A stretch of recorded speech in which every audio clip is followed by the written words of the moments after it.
Barati, so amazing to have you in the podcast studio with us here in the Branson Centre. I'm so excited to be talking about something that a lot of entrepreneurs are actually obsessed about, finance. So before we get started, perhaps you can tell us a little bit more about yourself, how you got into the world of finance, what finance means to you, and hopefully we'll get stuck into this conversation in terms of how finance can be an enabler for entrepreneurs. Awesome. Thank you so much, Nwabisa. It's a pleasure to be here. Really excited for the conversation today.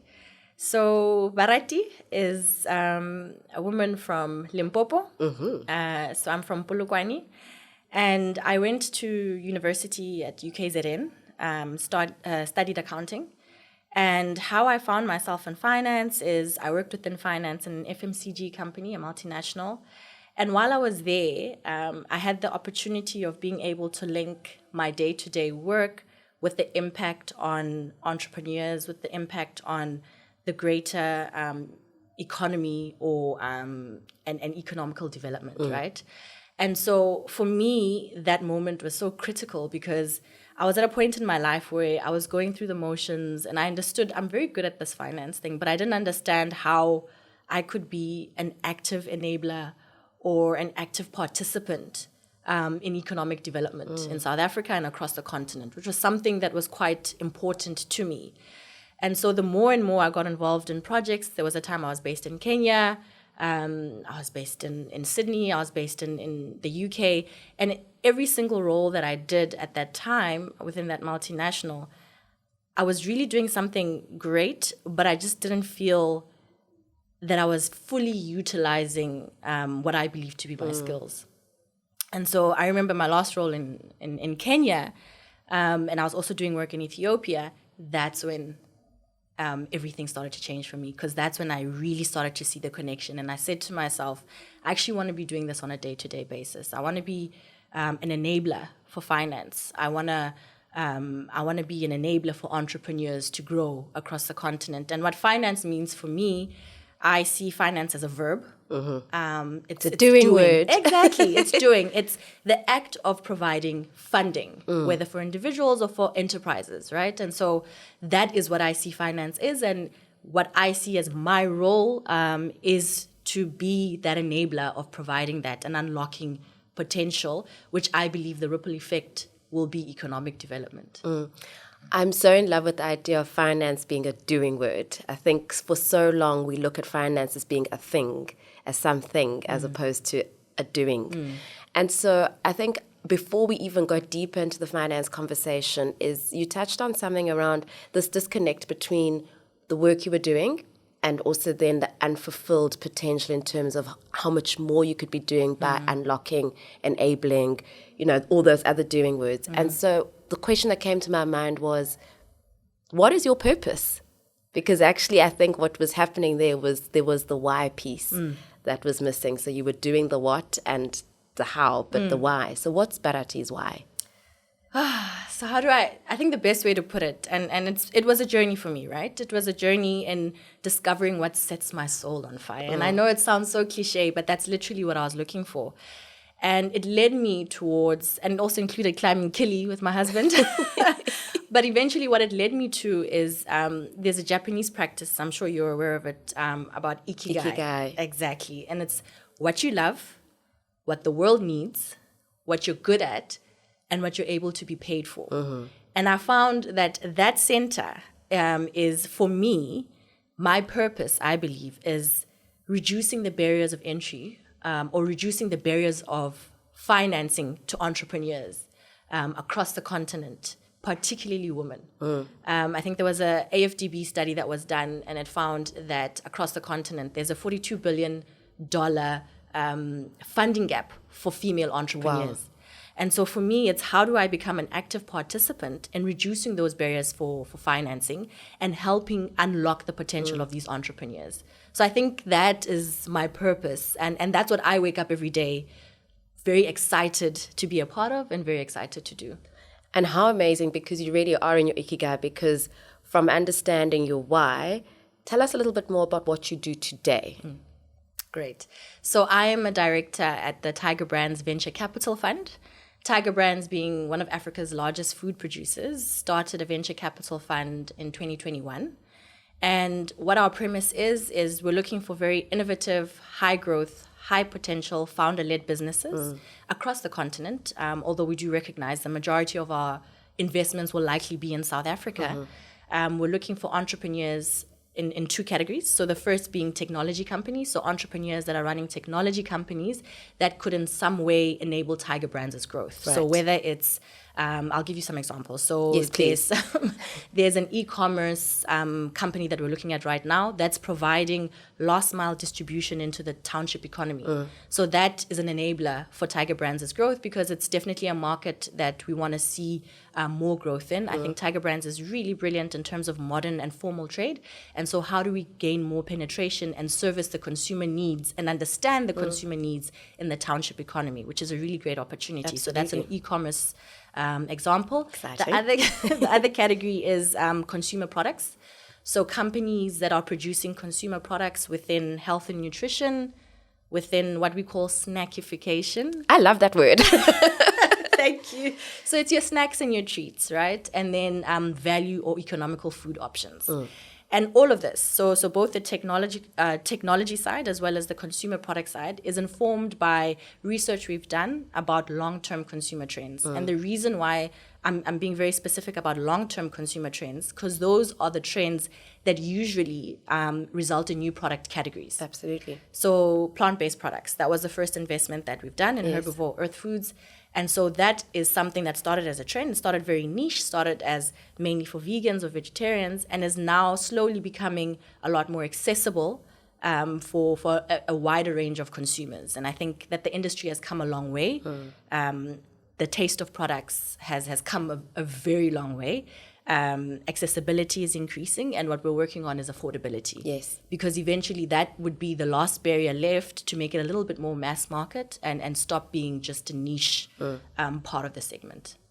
That's really, really exciting. And so for me, you really are in the world of making these decisions in terms of who will actually get this funding, how is it deployed, where it goes to, and what businesses can do with this funding. And so I'm curious to find out, when you're making this decision alongside the team, what excites you that gets you to a point of saying, right, we're going to put money into this? And not necessarily from a Tiger Brands point of view, but from your point of view of being able to enable entrepreneurs with funding. What is it that is that point of excitement and you say, this is the business we want to put money into? Firstly, to say that there's not a shortage, right? In terms of innovative entrepreneurs across the continent. We've definitely seen a lot of interest. I've seen a lot of interest, both in this role and previous roles. And I think for me, there's a lot of elements that obviously go into my head when I'm evaluating, but the top three things I would say is a very disruptive or innovative business model. So something that will stand, it's almost like a unique selling proposition, right? Differentiate you in the market. Two would be a compelling market, a market opportunity, so something that's untapped or something that's growing. Is this a future market, something that is not yet at saturation point? And then the final point, which is actually something I should have started with, is the team or the entrepreneurs. Because that for me has made all the difference. Because you can look at two similar companies that maybe are both disruptive, both operating in a market that has great potential, but it's the people behind it. And that's who you're backing. You're backing the people. So are these the right people? Is this the right team to lead the strategy of the business? And I think most importantly, if there's a need for a pivot, which often there is, particularly the size of businesses that we're investing in, is this the right team that can pivot and still deliver the strategy? And so the people element for me has been all the difference. There have been companies in my past that I've invested in or been a part of the investment decision where business model tick, market tick. People, you're kind of like halfway there, but you're like, we can make it work. And those investments have failed. Doesn't work. So it's almost, you must lead with people first. And you know, COVID, unfortunately, in as much as it's come with a lot of opportunities, there was an element of, it took away from the ability to connect personally with entrepreneurs. And a lot of the due diligence or the analysis was done via Zoom.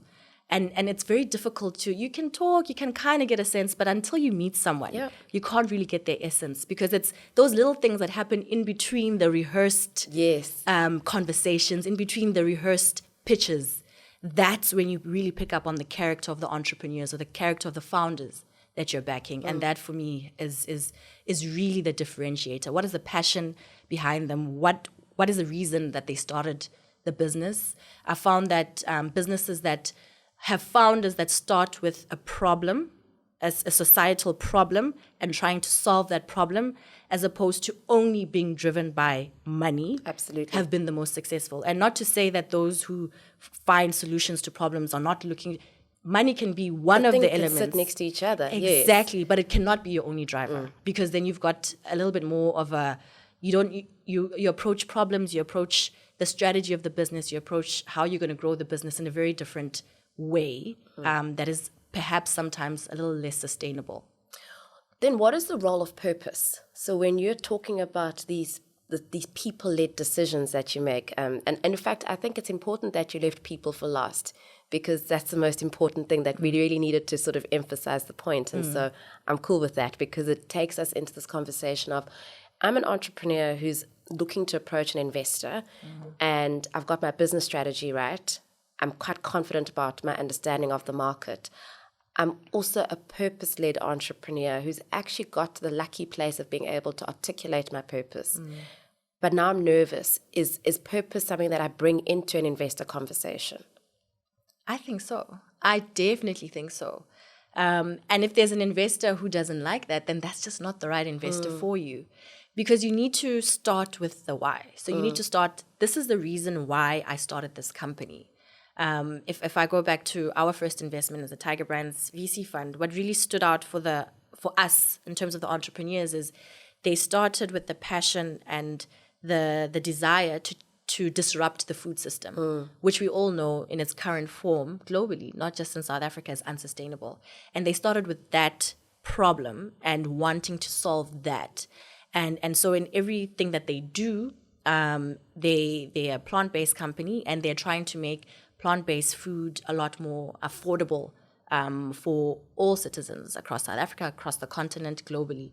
And so their passion and the way they approach problems is very different. And so if they didn't bring that into the conversation, they probably would have fallen by the wayside. Exactly, because it's like, okay, there's a plant-based company, there's a plant-based company. What makes you so different? And you can see the passion. You can't fake passion. No. You can't fake purpose.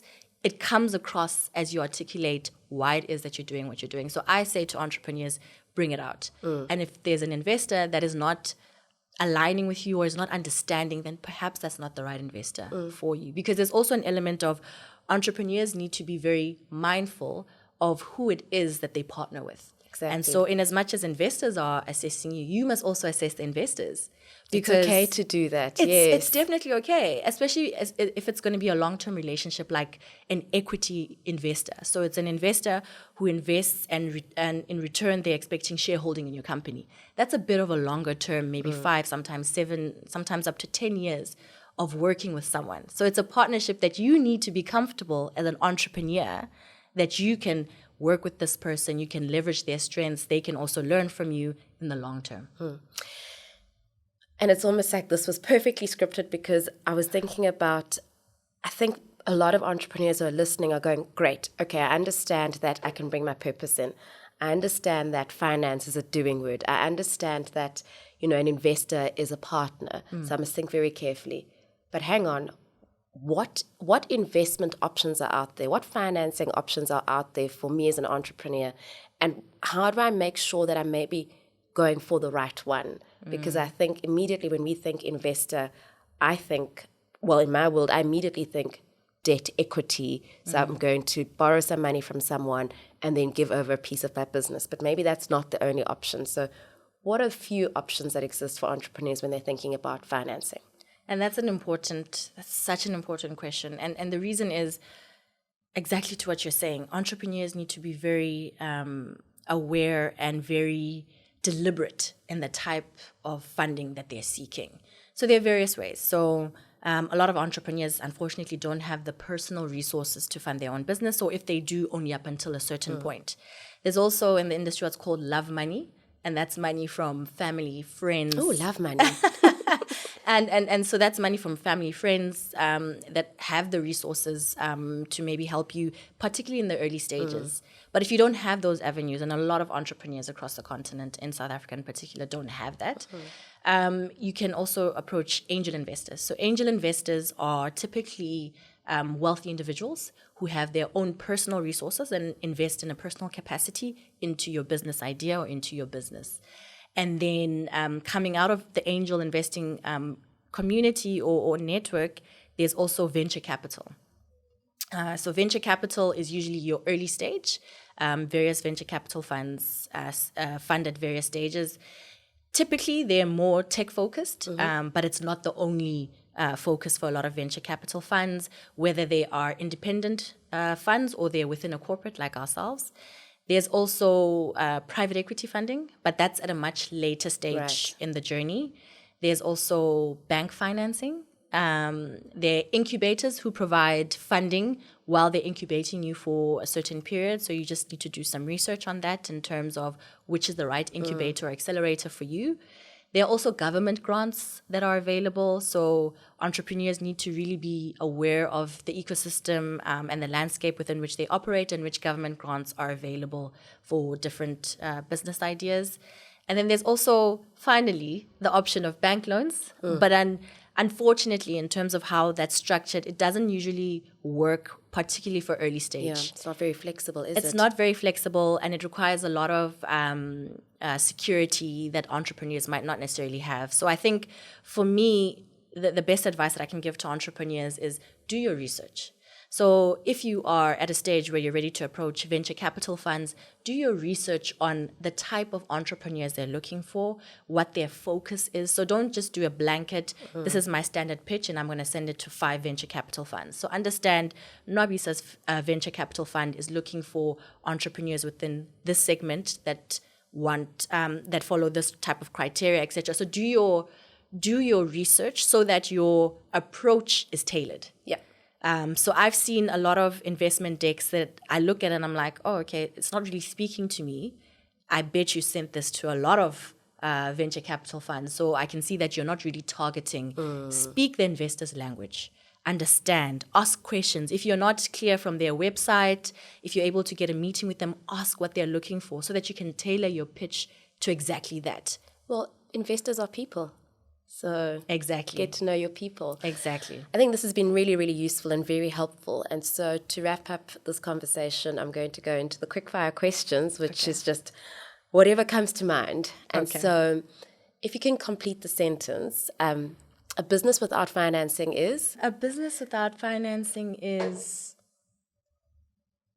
not at the end of the line. Okay. Finance goes well with? Innovative ideas and passionate entrepreneurs. Purpose that's enabled by finance means? Unlocking opportunities, developing the economy, and adding value to the ecosystem. I think you've added a lot of value to the ecosystem through this conversation. That was tough. Thank you so much. That was not tough at all. This is what you do every day. So thank you for sharing. Thank you for your time. And I look forward to having you back in the studio. Thank you so much, Nwabisa.